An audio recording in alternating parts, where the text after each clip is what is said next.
Om Shanti. Good morning. आज बाबा की 18 जून 2022 की वाणी है। आज बाबा ने सुनाया कि पवित्रता जीवन में जिसने अपनाया, क्योंकि पवित्रता एक बहुत बड़ी रॉयल्टी है। जितने भी महापुरुष हुए, साधु सन्यासी हुए, उन्होंने पवित्रता को अपनाया है। एक बार कहते हैं कि महाभारत में श्री कृष्ण जी 5 पांडवों ने कहा कि हमें कहीं पिकनिक पे ले चलिए, कहीं घुमाने लेके चलें। तो श्री कृष्ण जी ने कहा ठीक है, मैं ले जाऊंगा, लेकिन कुछ शर्तें हैं, उसे माननी पड़ेगी। पांडवों ने कहा हम जरूर मानेंगे। साथ में द्रौपदी भी थी। तो चलते गए, जंगल आया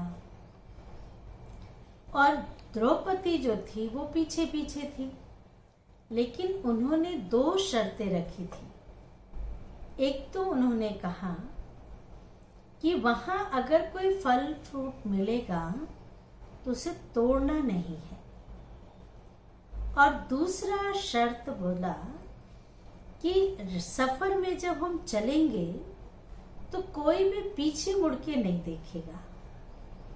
तो उन्होंने कहा ठीक है, ये शर्तें मंजूर हैं। चल पड़े। पांडव, श्री कृष्ण सब आगे आगे जा रहे थे, द्रौपदी पीछे रह गई।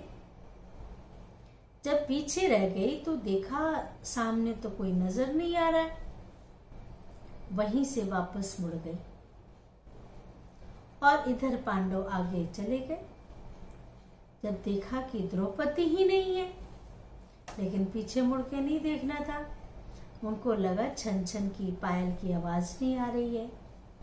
ठीक है, वहां पहुंचे तो देखा बहुत फल फूल लटक रहे थे। तो आपको पता है कि भीम को बहुत जल्दी भूख लगती है, क्योंकि वो तो अंधेरे में भी खा लेते हैं।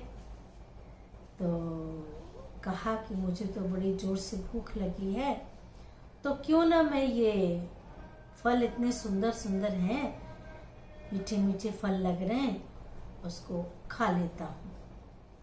जैसे उसने तोड़ा तो उसे ये स्मृति आई कि श्री कृष्ण जी ने तो शर्त रखी थी कि कोई चीज तोड़नी नहीं है, अब क्या करें। अर्जुन से पूछा। अर्जुन ने कहा अब मैं क्या करूं, चलो अब तो हम लोगों से गलती हो गई है। श्री कृष्ण जी के पास गए तो श्री कृष्ण जी ने कहा कि अगर आपने फल तोड़ लिया है तो कोई बात नहीं, उसे जोड़ दो। तो कहा ऐसे कैसे जुड़ जाएगा। तो श्री कृष्ण जी ने कहा कि फल वो जोड़ पाएगा जिसने कभी झूठ नहीं बोला होगा। फल वो जोड़ पाएगा जिसके अंदर सत्यता हो, पवित्रता हो, वो जोड़ लेगा। सबने जोड़ने की कोशिश की, नहीं जुड़ी।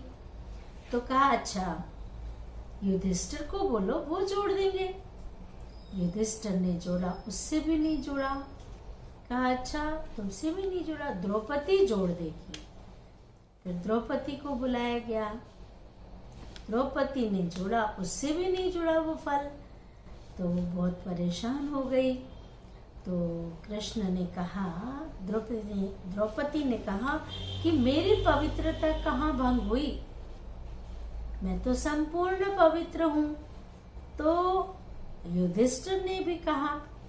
तो युधिष्ठिर को बोला श्री कृष्ण जी ने कि आप तो वैसे पूरा जीवन सत्य बोलते रहे, आपके अंदर पवित्रता थी, सत्यता ही पवित्रता है। लेकिन जब अश्वत्थामा नामक हाथी मारी गई तो आपने गुरु के सामने थोड़ा झूठ बोला। आपने बोला अश्वत्थामा मारा गया, पर लास्ट में बोला हाथी। तो यहाँ भी झूठ बोला।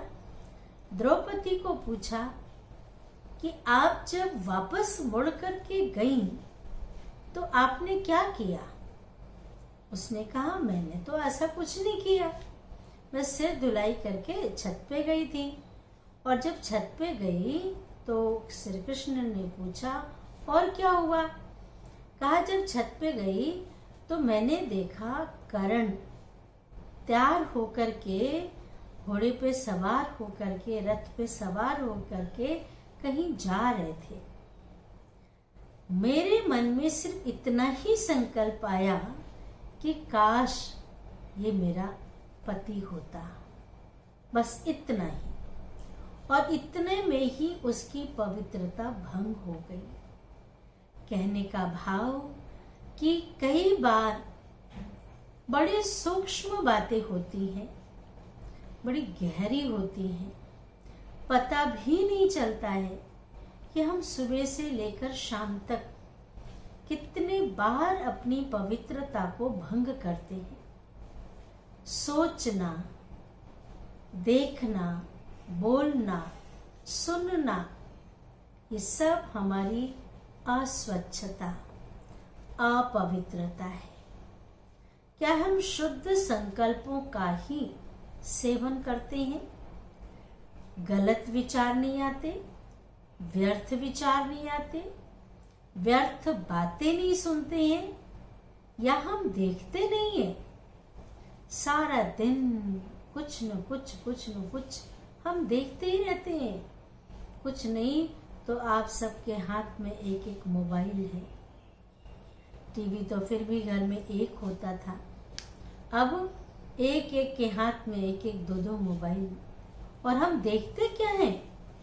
क्या उससे हमारी स्वच्छता बढ़ती है, पवित्रता बढ़ती है, या पवित्रता भंग होती है? क्या क्या नहीं हम देखते हैं। इसलिए पवित्रता जिसने अपनाया वो महान पुरुष बने। चाहे वो साधु सन्यासी हो, महापुरुष हो, या देवी देवताएं जिसकी हम पूजा करते हैं। कंजकों की पूजा करते हैं, किसकी करते हैं? पवित्रता की करते हैं। कन्याकुमारी है, पवित्र है, उसके चरण धोते हैं। 9 दिन देवियों की पूजा करते हैं, कंजके बिठाते हैं।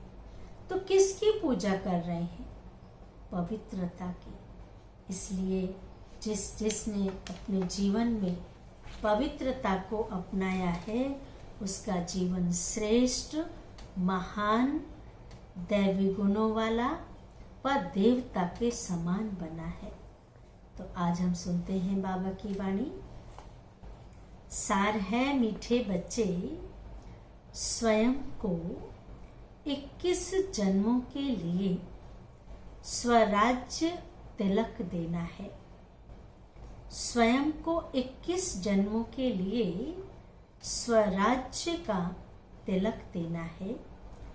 तो देह सहित देह का सब भान भूल, पहला तो देह का भान कितना है, मैंपन कितना है, अभिमान कितना है, इस भान को भूल करके पहला देह और देह सहित सब भान भूल एक बाप को याद करो। प्रश्न है, गरीब बच्चों की किस समझदारी से बाप खुश होते हैं? उन्हें कौन सी राय देते हैं? उस बच्चे को किस समझदारी से खुश होते हैं और कौन सी राय देते हैं? इसका बहुत सुंदर जवाब दिया बाबा ने।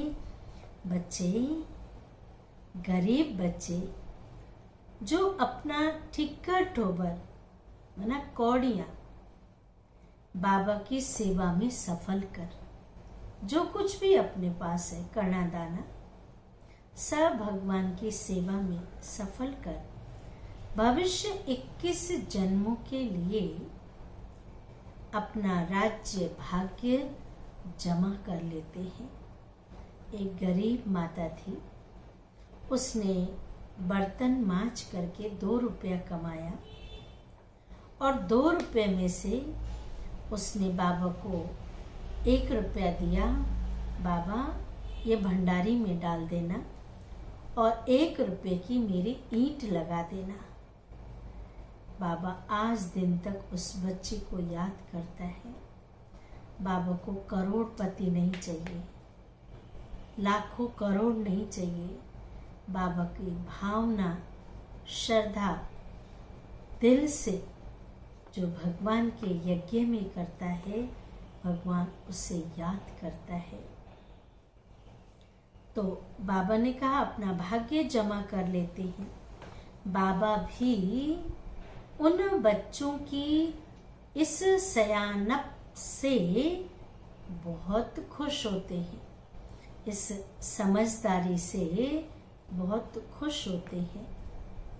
बाबा फिर ऐसे बच्चे को फर्स्ट क्लास राय देते हैं, जो सफल करने का तरीका जानते हैं। बच्चे, तुम ट्रस्टी बनो, सब कुछ आपका है, उसे ट्रस्टी बनकर संभालो। अपना नहीं समझो। अपना समझेंगे, मेरा समझेंगे, मेरी चीज, मेरा घर, मेरी दुकान, मेरी फैक्ट्री, मेरा परिवार, मेरी गाड़ी, तो अभिमान आ जाएगा, लगाव हो जाएगा। आप उसको संभालने वाले ट्रस्टी हो, आपका कुछ भी नहीं है, सब आप उस अमानत को संभाल रहे हो। बच्चों आदि को भी ट्रस्टी होकर संभालो। ज्ञान से तुम अपनी जीवन का सुधार कर राजाओं का राजा बनो। गीत है, तकदीर जगाकर आई हूँ। धारणा के लिए मुख्य सार है, अंदर से भूतों को निकाल, अंदर से भूतों को निकाल, नर से नारायण बनने के लायक बनना है। भूत कौन से? 5 विकार, काम, क्रोध, लोभ, मोह, अहंकार। इन भूतों को निकाल देना है। यही तो बुराइयों के जड़ है ना। दिल दर्पण में देखना है हम कहाँ तक लायक बने हैं। अपने दिल दर्पण में देखना है कि हम कहाँ तक लायक बने हैं। दूसरी पॉइंट, अपने को आत्मा समझ, अपने को आत्मा समझ, अशरीरी बन। बाप को याद करना है, शरीर का भान न रहे, इसका अभ्यास करना है। बार बार अशरीरी बनने का अभ्यास करना है। वरदान है, बहुत सुंदर वरदान है।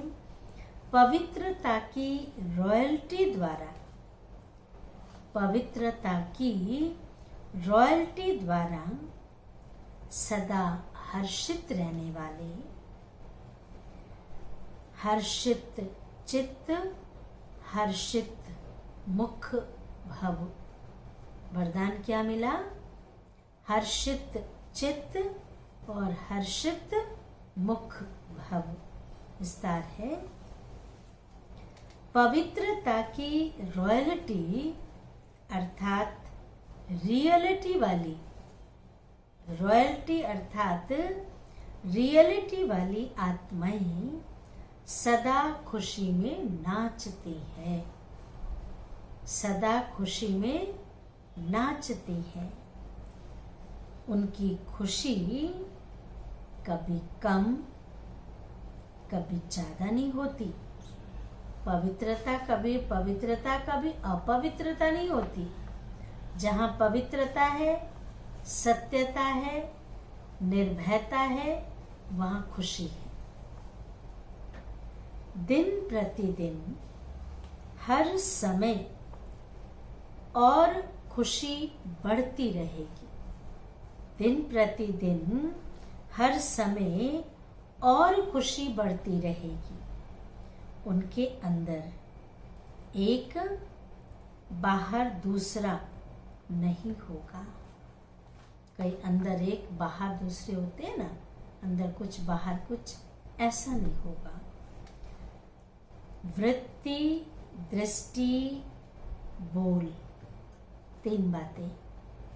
वृत्ति, दृष्टि, बोल और चलन सब सत्य होगा। दृष्टि में शुद्धता होगी, वृत्ति में शुद्धता होगी, बोल में अपशब्द बोल नहीं बोलेंगे, शुभ बोल बोलेंगे, मीठे बोल बोलेंगे और चलन भी बड़ी रॉयल होगी। तो बाबा ने कहा चलन सब सत्य होगा। ऐसी रियल रॉयल आत्माएं, रियल रॉयल आत्माएं चित्त से भी और नैन चैन से भी, कहते ना इसका जो दिल ना साफ नहीं है, लेकिन ऐसी आत्माएं दिल साफ, कहते ना दिल साफ मुराद हासिल। तो चित्त भी से भी और नैन चैन से भी सदा हर्षित होंगी। हर्षित चित्त, हर्षित मुख अविनाशी होगा, टेम्परेरी नहीं। स्लोगन है, संसार में सर्वश्रेष्ठ बल पवित्रता का बल है। संसार में सर्वश्रेष्ठ बल पवित्रता का बल है। अच्छा, ओम शांति, ओम शांति, ओम शांति।